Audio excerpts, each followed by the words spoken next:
કલિયુગનો વિશિષ્ટ ગુણ એ છે એમાં નામથી પ્રાપ્તિ થાય છે. તો નારદ એક દિવસ વાનરની આકૃતિ આપી લગ્ન થયા પછી જીવન પર્યંત નારીના પાશમાં વાનર બનો, એમાંથી મેં તમને મુક્ત કરે. સમાધાન થયું. નારદજીએ એક બીજી માંગણી કરી, મહારાજ મેં તમને ગાળો દીધી, આ પાપમાંથી મુક્તિ કેમ થશે? કહ્યું એક કામ કરો, વૈકુંઠ જઈને શિવના નામનો જપ કરો. ભગવાન શંકરનું નામ પાપ નાશક છે. શંકરના નામનો 100 વખત જપ કરજો, પાપથી મુક્તિ મળશે.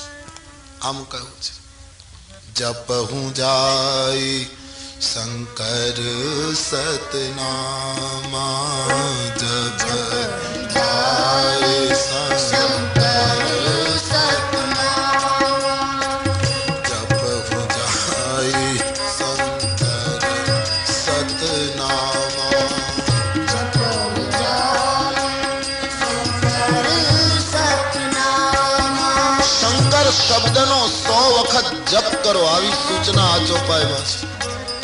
ભગવત સંબંધી કોઈ અપરાધ થાય તો શંકર નામથી એમાંથી મુક્તિ મળે, એમ રામાયણમાં બતાવ્યું છે.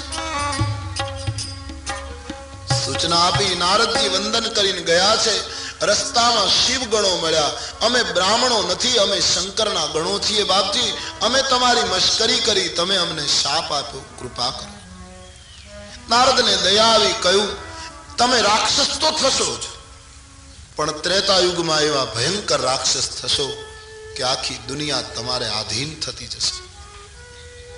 અને મોટામાં મોટો ફાયદો ગણો એ થશે કે તમને મારવા માટે સાક્ષાત ઈશ્વરને રઘુવંશમાં અવતાર લેવું પડશે. તમે રાવણ અને કુંભકર્ણ બનશો, તમને મારવા માટે રામ અવતાર થશે. આશીર્વાદ આપી દૂતોને રવાના કર્યા. નારદજી વૈકુંઠ આવી શિવ નામનો જપ કરી અને પાતકમાંથી મુક્તિનો અનુભવ કરે છે. ત્રીજું કારણ રામ અવતાર. એક ચોથું કારણ, આ સૃષ્ટિ જ્યારે ઉત્પન્ન થઈ ત્યારે આપણા મન્વંતરોની કથામાં એમ મળ્યું છે કે મનુ અને શત્રુપા એ આ જગતના આદિ દંપતી છે. પહેલા વહેલા સ્ત્રી પુરુષ મનુ અને શત્રુપા, પછી એના દ્વારા આ નર સૃષ્ટિ નિર્માણ થઈ. પતિ પત્નીનું જીવન અતિ દિવ્ય છે, મનુ અને શત્રુપા. શરીર જ જુદા, બાકી આત્મા, વિચાર, સંકલ્પ, ભાવના બધું એક.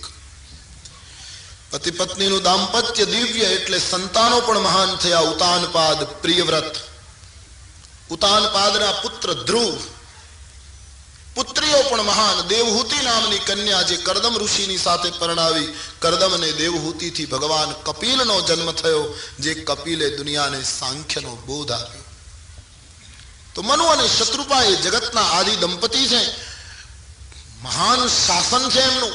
એક દિવસ મનુ રાજા પોતાના મહેલમાં બેઠા છે, એને ઓચિંતા અંદરથી વિચાર ઉઠ્યો.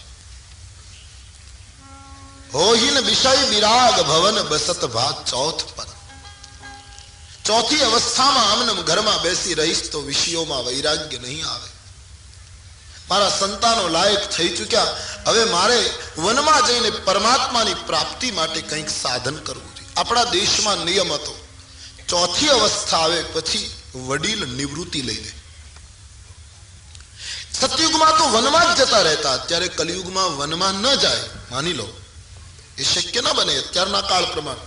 પણ ચોથી અવસ્થા આવે પછી વડીલોએ સંતાનોને સોંપી અને કુટુંબમાં એક જગ્યાએ શાંતિથી બેસી ભગવત ભજન કરવું જોઈએ, નિવૃત્તિ લઈ લેવી જોઈએ. આ એક નિયમ જ હતો. આપણે ત્યાં એવું ધર્મગ્રંથનો આદેશ છે કે માણસ પોતાનું પ્રથમ સંતાન, પછી પુત્ર હોય કે પુત્રી, એને પરણાવી દે અને પુત્ર વધુ ઘરમાં આવી જાય પછી માતા પિતાએ સંસારના વિષયોથી નિવૃત્તિ લઈ અને ઘરમાં રહી શરીરને અનુકૂળ થાય એવું ભોજન કરવાનું. સંતાનો પૂછે તો માર્ગદર્શન આપવાનું, ભૂલ કરે તો મીઠો ઠપકો આપવાનો, બાકી નિવૃત્તિમાં પ્રભુ સ્મરણ કરવાનું. આ એક ક્રમ હતો. આપણે અમુક ઉંમર થાય એટલે સમજી લેવું જોઈએ. પણ ઘણા લોકો એમ માને કે આપણે જો નીકળી જઈએ તો પછી આ બધાનું શું થાય. એવું કાંઈ નથી, બધું ચાલ્યા જ કરે. દુનિયા ખોખોની રમત છે. અહીંયા એકને ખો થાય એટલે બીજા એમ નહીં રાખવું જોઈએ કે હવે મને નહીં, તને બીજો ખો કરશે. અહીંયા ખોખોની, આ જગત ખોખોની રમત છે.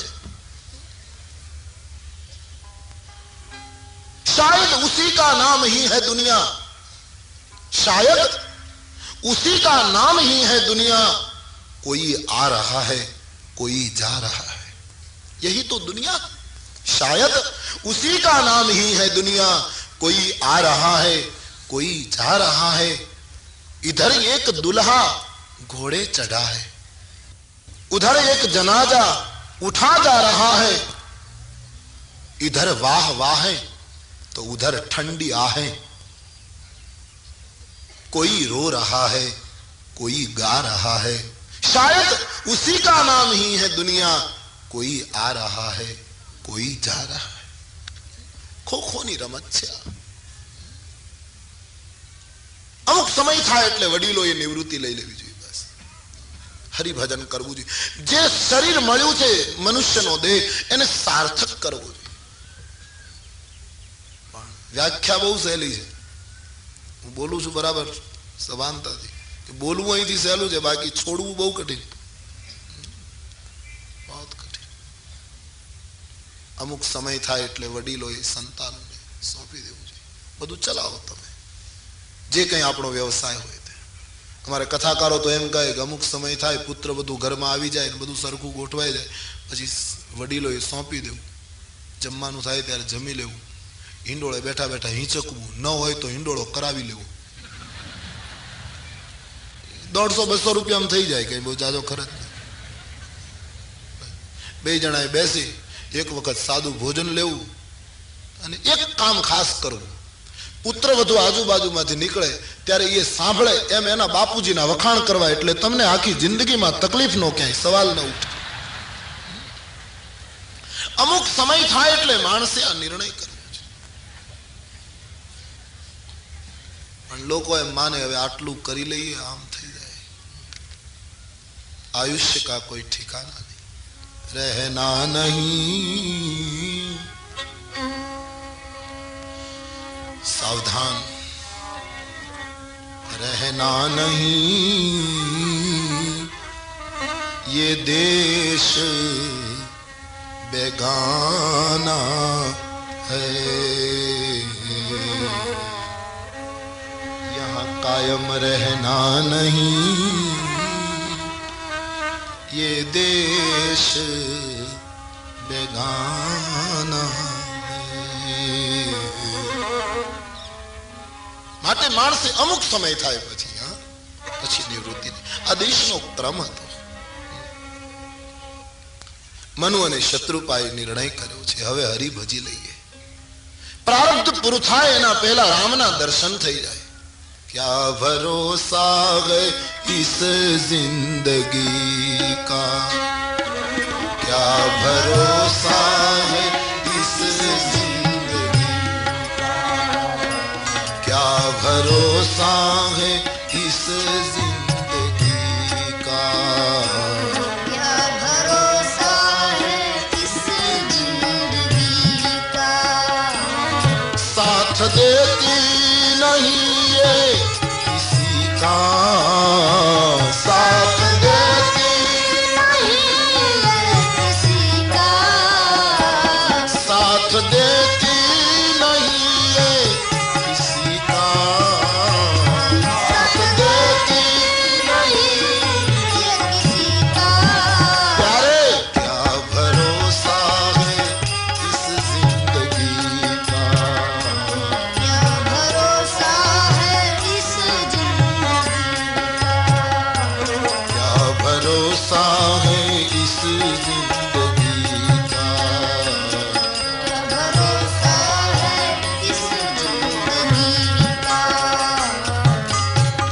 ना